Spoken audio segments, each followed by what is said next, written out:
महापालिकेत विविध विभागात काम करणाऱ्या 507 रोजंदारी कर्मचाऱ्यांना सेवेत कायम करण्याचा प्रश्न अखेर मार्गी लागलाय.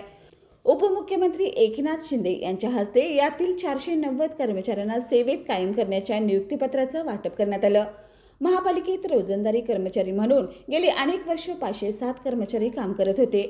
दररोज 566 रुपये याप्रमाणे दरमहा त्यांना अत्यंत कमी वेतन मिळत होते.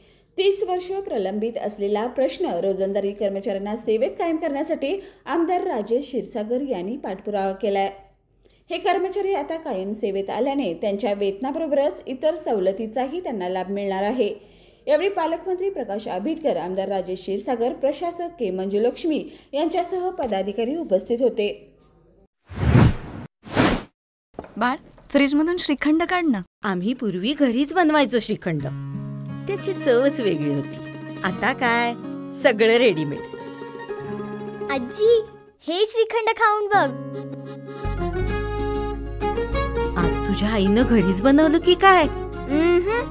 हे आहे गोकुळचं श्रीखंड. अगदी जिभेवर रेंगाळणार. जिभेवरच नाही तर मनावरही रेंगाळणार. गोकुळ श्रीखंड, मनावर रेंगाळणार.